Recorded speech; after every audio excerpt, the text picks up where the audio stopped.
Možeš. Sad je nakon džingla naša je gošća Ela Genc, brand menadžer u Hrvatskoj kovnici novca. Dobro nam došli. Dobro jutro. Pa za početak riječ je o kovnici novca. Kad je nastala, koliko dugo postojite, što sve radite? Hrvatska kovnica novca osnovana je u travnju 1993. godine u 100% vlasništvu Hrvatske narodne banke. Glavna zadaća je proizvodnja opticajnih kovanica, znači sredstva plaćanja za Republiku Hrvatsku. To su do srpnja 2022. godine bile kune i lipe, sada su to euri i eurocenti.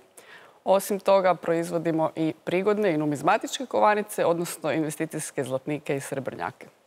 Kuna nam je otišla u povijest, kao što ste i još jednom podsjetili. Koliko ste eura, to jest eurokovanice, eurocenti, do sada otisnuli? Ili ne kaže se otisnuti, nego se kaže iskovali. Da. Dobro. U prošloj godini to je bio jedan poprilično velik broj, 405 milijuna kovanica u vrlo kratkom roku. To je bio jedan zaista zahtjevan zadatak. Ove godine planira se oko 240 milijuna kovanica.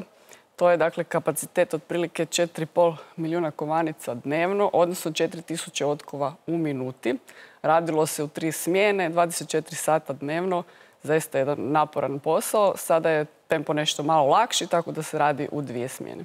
Nije ni čudno onda da smo prvih nekoliko mjeseci, ova 3 mjeseca, odnosno 2,5 mjeseca, dobivali često hrvatske kovanice koje su bile opticaje u Republici Hrvatskoj. Sad se to malo razredilo, pa već vidimo u našim novčanicima i novčanice, odnosno kovanice iz drugih europskih zemalja. Ima li svaka zemlja svoju kovnicu novca? Ne, nema svaka država vlastitu kovnicu. Evo primjerice od zemalja bivše Jugoslavije, svega Hrvatska i Srbija imaju svoje kovnice. Isto tako niti u Europskoj uniji nema svaka država svoju kovnicu. Ima ih preko 20, no samo ih 17 proizvodi eurokovanice.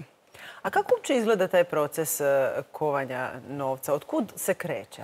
Pa to je jedan doista kompleksan proces od same ideje kako bi kovanica trebala izgledati do kovanice koju držite u ruci na kraju dana.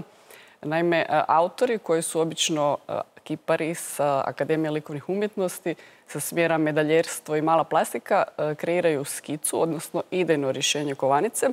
To je dakle grafički oblik, onda se on prenosi u izvedbeno rješenje, odnosno gipsani ili 3D model. I na temelju tog modela se zapravo radi predložak za alat. Onda se taj alat montira na posebne preše za kovanje i te preše zapravo utiskuju alat u samu pločicu za kovanje, utiskuju taj motiv koji se nalazi na alatu i na kraju dobijemo gotovu kovanicu. To je tehničko pitanje. Koliko taj alat onda može otisnuti novca dok se on sam ne mora promijeniti? Pa ovisi radili se opticajne kovanice, one imaju puno veći kapacitet, znači veći broj kovanica, ili zlatnici i srebrnjaci, oni imaju nešto manju mogućnost. Spomenuli ste ove raritetne kovanice, one su uvijek posebno interesantne. Krajem 2022. kovnica je izdala najmanju kovanicu na svijetu. Tako je, to je kovanica na koju smo posebno ponosni. U suradnji s Hrvatskom narodnom bankom koja je izdavatelj novca, mi smo izdali tu najmanju kovanicu. To je zapravo najmanji zlatnik na svijetu. On je promjera svega 1,99 mm, dakle manji od glave šibice, ako si to možete ovako vizualno predočiti. Težine je 0,05 grama. Na sebi ima motiv huma, koji je poznat kao najmanji grad na svijetu, dakle prikladan motiv za najmanju kovanicu. Izdan je u jednom numizmatičkom kompletu zajedno sa zlatnikom s motivom zvjezdarice Višnjan, koja je ustanova svjetski poznata u samom svjetskom vrhu po praćenju malih nebeskih tijela. I taj komplet izazvao izuzetno veliki interes na tržištu. Rasprodan je u gotovo 27 sati, tako da je bio zaista uspješan projekt. I nije baš za novčanike. Ne.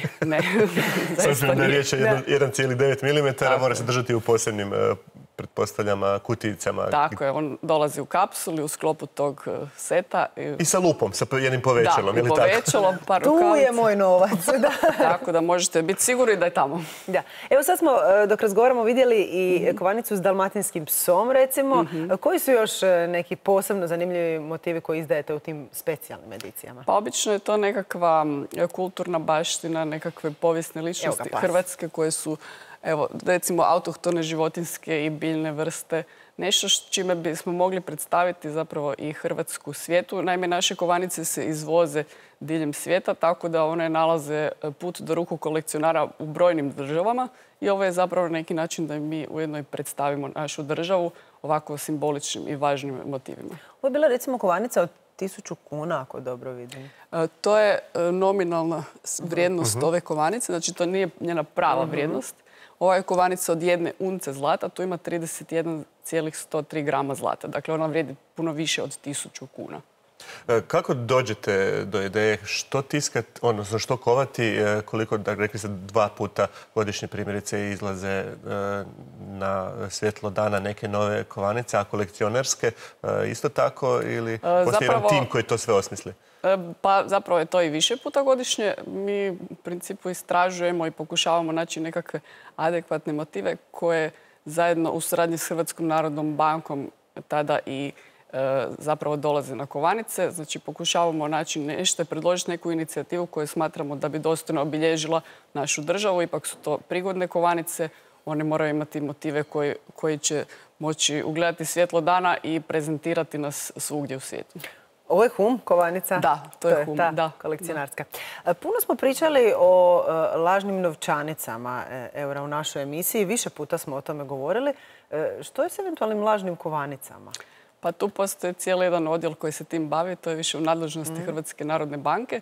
Mi smo proizvođač koji je akreditirana tvornica za proizvodnju eurokovanica. Dakle, prošli smo mnoge stupnjeve kontrole i mnoge procedure kako bismo mogli zapravo imati tu mogućnost da ih proizvodimo. Tako da mi trenutno možemo proizvoditi i eurokovanice za bilo koju drugu državu europodručja, ukoliko smo u mogućnosti, naravno, imati takav poslovnu suradnju. Evo možda pitanje za kraj. Imate li konačnu brojku koliko od 1993. godine do danas iskovano posebnih novčanica, odnosno kovanica? Posebnih, mislim da će ti podaci prije biti u Hrvatskoj narodnoj banci detaljno statistički evidentirani, ali možemo to i provjeriti. U svakom slučaju na mrežnim stranicama banke nalaze se mnogobrojni podaci o kovanicama. Na našim imamo više podataka o ovim prigodnim kovanicama i numizmatičkim, dakle, zlatnicima i srebrnjacima. Samo neka oni šuškaju novčanicima naših građana, zvunskaju, kako god vam je drago za reći, ali nek se čuju i nekih bude. Hvala vam na svim ovim informacijama. Hvala vam na dolasku u emisiju i ne znam, hoćete li uspjeti napraviti manju od ove od 1,9. Možemo pokušati.